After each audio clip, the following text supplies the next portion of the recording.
February 11, 1990. One punch rewrote history. James "Buster" Douglas knocked out the unbeatable Mike Tyson in Tokyo and pulled off the biggest upset the sport of boxing had ever seen. Overnight, he became a global icon, the man who slayed the monster. But behind that glorious moment was a storm already forming. Fame, pressure, grief, and depression would consume him. He ballooned up to nearly 400 pounds. He spiraled into silence. And by the mid-90s, the man who shocked the world had all but disappeared from it. This is the tragic story of Buster Douglas, the man who beat Tyson and couldn't beat what came next. James "Buster" Douglas was born in Columbus, Ohio, on April 7, 1960, into a home where fighting wasn't just in the blood. It was the backbone of the family. His father, William "Dynamite" Douglas, was a hard-nosed middleweight contender who fought in the 1970s with a mean streak and an unforgiving view of discipline. Dynamite wasn't interested in raising a soft kid. He wanted a fighter. But that pressure, while shaping Buster's boxing potential, also fractured their relationship for decades. As a kid, Buster didn't want to fight. He wanted to play basketball. Towering at over 6 feet by high school, he had the frame of a power forward and the soft touch of someone who could have made it in the NBA. He played for Coffeyville Community College and even spent time at Sinclair Community College and Mercyhurst University. But the shadow of his father loomed large. Eventually, he returned to Columbus and chose boxing. Not out of love, but almost out of necessity. The younger Douglas lacked his father's intensity. Coaches described him as lazy but talented, a man who needed constant pushing. But when he was motivated, he was a dangerous blend of size, reach, and surprising speed. His jab was underrated, his right hand had bite, and he had footwork few big men could match. Still, his early gym sessions were clouded by questions, not about skill, but heart. His father didn't believe in coddling. He drilled Buster mercilessly. There were no father-son pep talks, only corrections and criticisms. "You ain't got the fire," Dynamite once told him. The criticism cut deep, and Buster carried that resentment with him through most of his early years, both in and out of the ring. By the early 1980s, Buster turned pro. But his career didn't catch fire. He didn't come in with fanfare, wasn't groomed like a golden prospect. He was thrown into tough fights, learning on the job. He won most, lost a few, and by the mid-80s was seen as a solid gatekeeper. Talented enough to give anyone problems, but unreliable when it counted. He lacked consistency. He lacked killer instinct. And worst of all, he lacked the confidence to believe he belonged. But even then, something deeper was brewing. Beneath the calm and slow-spoken exterior was a man desperate for approval. Not from fans, but from his father. He wanted to prove he wasn't soft, that he could be a champion in his own right. The world didn't see it yet, but all the quiet pain, the emotional bruises, and the buried ambition would come roaring out years later, on the night he shocked the planet. The late 1980s were an uneasy time for Buster Douglas. He was climbing the heavyweight ladder, but every step was shaky. He had the tools, height, reach, and a decent jab, but lacked the polish and mental focus of champions. In a division ruled by killers like Mike Tyson, Evander Holyfield, and Riddick Bowe, Douglas was seen as a placeholder, a man who could fill out a card but not headline it. In 1987, he got a shot at the IBF heavyweight title eliminator against Tony Tucker. It was the biggest opportunity of his career, and for most of the fight, Douglas was winning. He boxed beautifully, controlled the pace, and looked like a new man. But by the 10th round,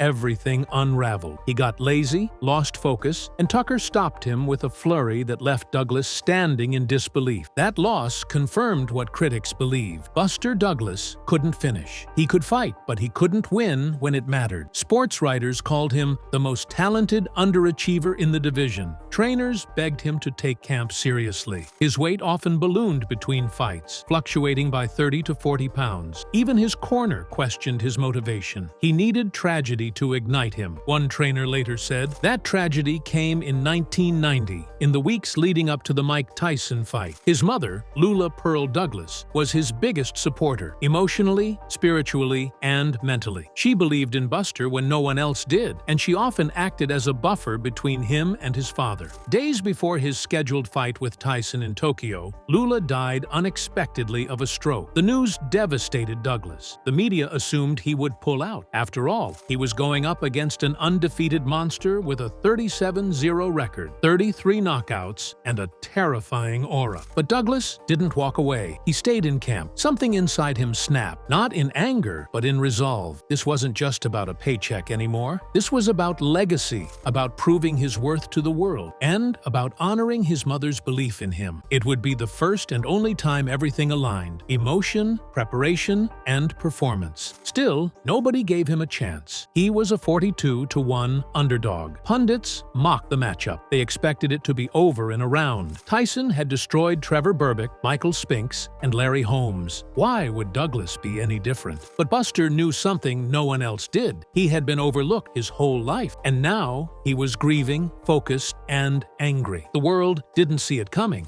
but Buster Douglas was about to deliver the most shocking knockout in boxing history. February 11, 1990, Tokyo Dome. The atmosphere was flat. Japanese fans, respectful but reserved, filled the arena not expecting a war, but a slaughter. Mike Tyson entered like a war machine. Black trunks, black shoes, no socks, no robe. He looked like he always did, terrifying and untouchable. But from the opening bell, something was off. Tyson wasn't focused. He hadn't trained properly, and rumors swirled about late-night parties and complacency. Buster Douglas, on the other hand, came in the best shape of his life. 231 pounds, ripped and ready. His jab was sharp, his feet were nimble, and he wasn't intimidated. He boxed with clarity. He moved with a purpose. Round after round, Douglas shocked the crowd. He controlled the tempo, peppered Tyson with jabs, and snapped uppercuts through Tyson's high guard. By round 5, Tyson's eye was swelling shut. In round 8, Tyson caught him with a massive uppercut that sent Douglas to the canvas. It looked like it might end there, but Douglas beat the count. He rose. He came back even stronger. Then, in round 10, it happened. After a brutal combination, Douglas landed a right uppercut left-right that snapped Tyson's head back. Tyson fell, fumbling for his mouthpiece. It was chaos. He tried to rise, dazed, reaching for the wrong side of his trunks. The referee counted to 10. It was over. The world stood still. The man no one believed in had done the unthinkable. Broadcasters screamed. Commentators scrambled for words. "This is the biggest upset in the history of boxing," Jim Lampley shouted. Even Muhammad Ali, watching ringside, said he had never seen anything like it. Sports Illustrated ran with a cover that simply read, "Shock." Overnight, Buster Douglas went from afterthought to world heavyweight champion. He had all the belts. He had all the glory. And for a moment, the world loved him. But no one knew, not even Buster, that this would be the high point of his life. What followed wasn't a victory lap, it was a slow-motion collapse. Beating Mike Tyson should have been the beginning of a new era for Buster Douglas. Instead, it became the beginning of the end. With 3 championship belts in his possession, a global media spotlight on him, and more money than he had ever seen, Douglas was overwhelmed. He wasn't prepared for sudden fame. And, unlike Tyson, he didn't have an entourage or a support system used to handling global celebrity. Everything hit him at once. Endorsements, press tours, photo shoots, and more money in one check than he'd made in his entire career. His weight ballooned. The fighter who had trained like a machine for the Tyson fight let himself go. Just 8 months later, he showed up for his first title defense against Evander Holyfield at a career heaviest 246 pounds, 15 pounds more than when he beat Tyson. Observers noticed immediately. His face was puffier, his arms less defined, and his footwork slower in training sessions. It was clear he hadn't taken camp seriously. Trainers behind the scenes would later reveal that Douglas was barely sparring and often skipped training days altogether. He was living lavishly. He bought a mansion, luxury cars, and took trips to exotic locations. There was no real financial advisor in place, and he was known to be generous to a fault, handing out loans to friends and family and covering tabs for large entourages. He was soaking in the victory, but also numbing something deeper. Losing his mother had hurt more than he let on. And now, with no real North Star, Buster found himself adrift. Meanwhile, the boxing world moved on quickly. Promoters and journalists saw the writing on the wall. Douglas didn't have the fire. Rumors began spreading that his heart was never truly in boxing, that he had reached his peak emotionally the night he beat Tyson, and that he no longer wanted to suffer for the sport. There's a quote from his former trainer that sticks. After Tokyo, he got what he came for. Not the belts, not the money, just validation. And after that, he didn't need boxing anymore. But the tragedy wasn't that Buster stopped loving boxing. It was that the world expected more from him when he had nothing left to give. And when he stepped into the ring for his next fight, that truth would be painfully exposed. On October 25, 1990, the world tuned in to see if Buster Douglas could prove he was more than a one-night miracle. The stakes were high. He was defending the undisputed heavyweight title, and Evander Holyfield, the undefeated former cruiserweight champ, was hungry. But from the opening bell, it was clear the man who beat Tyson wasn't the same man in the ring. Douglas looked slow, flat-footed, and uninterested. He barely threw combinations. His jab, the weapon that had neutralized Tyson, was non-existent. He moved like a man dragging a 100-pound vest. In contrast, Holyfield was sharp, focused, and fast. Commentators quickly picked up on the mismatch. "Douglas doesn't look like he came to fight," one broadcaster said halfway through the first round. By the third, Holyfield had complete control. Then came the fourth round, and the punch that erased everything. Holyfield threw a perfectly timed right hand that landed flush on Douglas's chin. The champion collapsed. He lay on the canvas, staring up at the lights, barely moving. The count reached 10. It was over. In less than 10 minutes, Buster Douglas went from heavyweight champion of the world to a punchline. The backlash was swift and brutal. Critics accused him of selling the belts for a paycheck. Others called it one of the worst title defenses in boxing history. The media, which had once celebrated his underdog victory, now turned on him. Newspapers questioned his integrity. Sports talk radio mocked him, and fans, who had briefly embraced him, walked away. Douglas reportedly made $24 million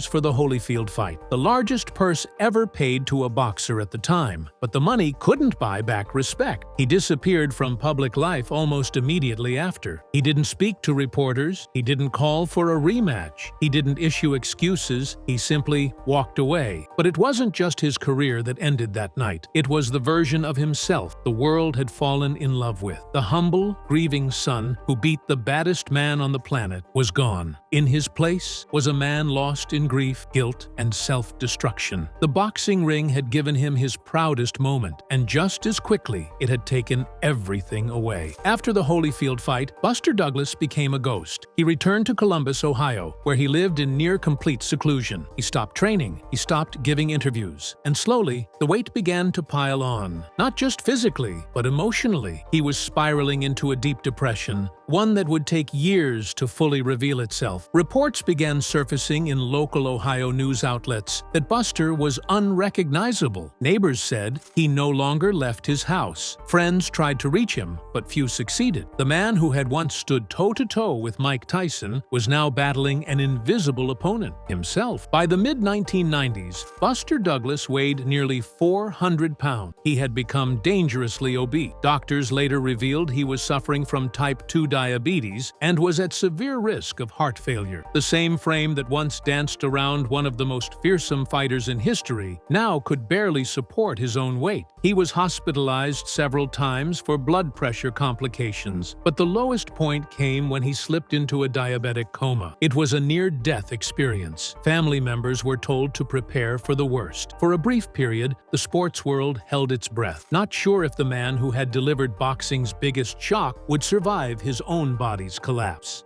The coma became a turning point. When Buster regained consciousness, he reportedly told his family, "I'm not going out like this." But climbing out of that darkness wouldn't be easy. His health was shattered, his name was forgotten, and the few who still remembered him did so with mockery, not admiration. This was no longer the story of a fallen champion. It was the story of a man trying to survive, long after the cheering had stopped. After slipping into a diabetic coma and nearly dying, Buster Buster Douglas made a decision that shocked the boxing world. He was going to fight again. The man who had once disappeared into obesity and isolation was now claiming he was ready for a second act. Most people laughed it off, others were concerned, but Douglas was serious. In 1996, 6 years after his humiliating loss to Holyfield, Buster Douglas returned to the ring. He had slimmed down, losing nearly 100 pounds, and trained at a modest gym in Columbus. His goal wasn't to reclaim a title. He just wanted to prove something, that he wasn't finished, that his story wasn't over. But it wasn't the same fighter who stepped between the ropes. His reflexes were slower. His combinations lacked snap. His stamina was inconsistent. And most of all, the mystique, the quiet storm that once stunned Tyson, was gone. Still, Douglas fought on. He racked up several wins against journeymen and fringe contenders. In 1997, he defeated Louis Monaco in a sluggish bout that showcased his limitations. The media mostly ignored it. Boxing fans, once captivated by the underdog story, barely acknowledged his return. He would go 8-1 in his comeback stretch, but none of the wins mattered. There were no titles on the line, no headlines, no redemption arc, just a middle-aged man trying to reclaim a sliver of the pride he had lost. His final fight came in 1999 against Andre Crowder, a little-known heavyweight with a 2-5 record. Douglas won by unanimous decision. There was no press conference, no celebration, no farewell speech. He walked away from the sport again in silence, and that silence stuck. The world had moved on. Tyson had begun his own fall from grace. Holyfield became a legend. Lennox Lewis ruled the division, but Buster Douglas, once the most famous name in sports, faded into the background again, a relic of one extraordinary night. He had fought his way back from near death, but the tragedy was that no one cared to watch. By the early 2000s, Buster Douglas was out of the spotlight entirely. He wasn't on commentary booths. He wasn't doing commercials. He wasn't a celebrity guest at boxing events. He had vanished into the quiet suburbs of Columbus, Ohio, living in near anonymity. Friends described his post-boxing life as gentle but saddening. He had no interest in fame anymore. The only interviews he gave were local, small radio spots or Ohio TV specials. Occasionally, he would be invited to a Tyson documentary or a nostalgic sports feature, but those moments were brief and bittersweet. The money from his Holyfield fight, reportedly $24 million, was long gone. Mismanagement, generosity, and lifestyle costs had whittled it away. Buster was never flashy, but he wasn't careful either. He didn't make massive investments or build a brand like Tyson or George Foreman. He just lived quietly, humbly, and increasingly alone. He worked with local boxing gyms, mentoring troubled youth. He spoke at schools about discipline and perseverance. In one rare 2010 interview, Douglas said, "The fight with Tyson gave me everything, but after that, it's been about finding peace." Physically, the damage was obvious. He still carried weight in his face and midsection. His walk was slow. His speech, while kind and thoughtful, was heavy with regret. He had never fully recovered from the coma, and years of abuse, both in the ring and in life, had left him a shell of the man who shocked the world. Worse still, most people under 30 didn't even know who he was. When ESPN did a retrospective in 2020, many viewers were stunned to learn the man who beat Tyson was still alive. The saddest part? Buster Douglas had become a ghost, not just to boxing, but to history. Today, at 64 years old, Buster Douglas lives in relative obscurity. He occasionally appears at charity events or boxing reunions, but the public rarely sees him. He's not enshrined in the same reverence as Tyson or Holyfield. His name doesn't get mentioned on pound-for-pound lists, and his story, perhaps the greatest upset in sports history, is treated like a footnote. But the truth is much more painful than being forgotten. Douglas never had a home in the sport. He was too good to be ignored, but too inconsistent to be celebrated, too vulnerable to be idolized, but too humble to demand his place. He existed in the margins. His greatness was undeniable, but fleeting. His tragedy, undeniable, but quiet. His story is not just about beating Tyson. It's about what happens when your greatest moment becomes your only moment, when the world watches you rise, then turns away as you fall, when you're celebrated for a night, then punished for not staying perfect. In recent years, Buster Douglas has hinted at peace. He spends time with his grandchildren. He still visits the gym, and sometimes he smiles when people remember. But the sadness never fully fades. He once stood over Mike Tyson, crowned king of the boxing world. Now, he walks with a limp, his voice slower, his legacy misunderstood. The man who gave us the greatest underdog story in boxing history never got the fairy tale ending he deserved. And maybe that's the real tragedy.